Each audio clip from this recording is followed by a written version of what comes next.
নমস্কার বন্ধুরা, তোমরা সবাই কেমন আছো? আশা করছি তোমরা সবাই ভালো আছো। আমিও খুব ভালো আছি। তো এখন চলে এসেছি রান্না করতে।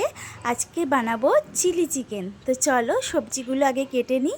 তোমরা পুরো ভিডিওটা দেখতে থাকো, আর ভালো লাগলে অবশ্যই লাইক কমেন্ট করে পাশে থেকো। তো দেখো আমার সবজি কাটা কমপ্লিট হয়ে গেছে। এবার চলে যাব ময়দা মাখতে। আজকে বানাবো ময়দার রুটি আর সাথে চিলি চিকেন। আমার ময়দা মাখা কমপ্লিট হয়ে গেছে, চলে এলাম রুটি বানাতে।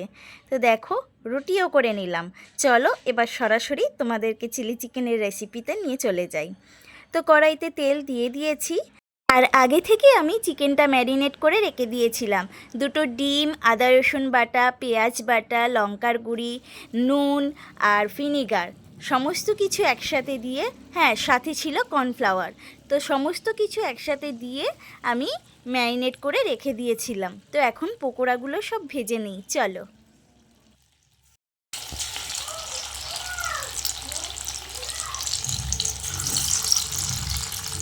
দেখো আমার পকোড়া ভাজা সব কমপ্লিট হয়ে গেছে। এবার সরাসরি চলে যাব মেন রান্নায়। যে পকোড়া ভাজার তেলটা ছিল ওটা দিয়েই আমি বানিয়ে নিচ্ছি। তো এখানে রসুন কুচি আর কাঁচা লঙ্কা কুচি আমি দিয়ে হালকা ভেজে নিচ্ছি। এরপর দিয়ে দিলাম ক্যাপসিকামটা আমি হালকাভাবে ভেজে নিয়ে তার মধ্যে দিয়ে দেব পেঁয়াজ। ক্যাপসিকাম তো আমার হালকা ভাজা হয়ে গেছে। এবার এর মধ্যে দিয়ে দিলাম পেঁয়াজটাকে আর ক্যাপসিকামটাকে একসাথে খুব ভালোভাবে হালকা আঁচে ভেজে নেব, যাতে সমস্তটা সিদ্ধ হয়ে যায়, আবার গায়ে কোনো পোড়া পোড়া দাগও না লাগে। এবার সব উপকরণগুলো আস্তে আস্তে দিয়ে দিতে হবে। দিয়ে দিলাম আমি ভিনিগার, এবার দিলাম চিলি সস, এরপর আমি দিয়ে দিলাম সয়া সস, তারপরে দিয়ে দিলাম টমেটো সস। আর হ্যাঁ, এর মধ্যে পরিমাণ মতো লবণ আর গোলমরিচের গুঁড়ো দিতে হবে। এবার ভালো করে কষিয়ে নিয়ে আমি পরিমাণ মতো জল দিয়ে দেব। আমি এখানে জলটা অ্যাড করে দিলাম। এর মধ্যে আমি চিনিও দিয়ে দিয়েছি পরিমাণ মতো।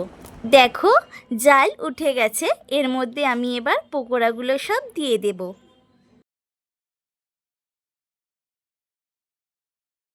তারপর একটি বাটির মধ্যে নিয়ে নিয়েছি আমি 2 চামচ কর্নফ্লাওয়ার। এবার এটাকে ভালো করে গুলিয়ে রাখবো। এবার কর্নফ্লাওয়ার গুলা জলটা আমি এর মধ্যে দিয়ে ভালো করে নাড়িয়ে নেব। রান্না তো আমার প্রায় কমপ্লিট। চলো ফাইনাল লুক নিয়ে আসছি। আর এই হচ্ছে আজকের রান্নার ফাইনাল লুক। চলো সবাই ভালো থাকবে, সুস্থ থাকবে। আবার দেখা হবে নতুন একটি ভিডিওতে। আজকের ভিডিওটা এখানেই শেষ করলাম। টাটা।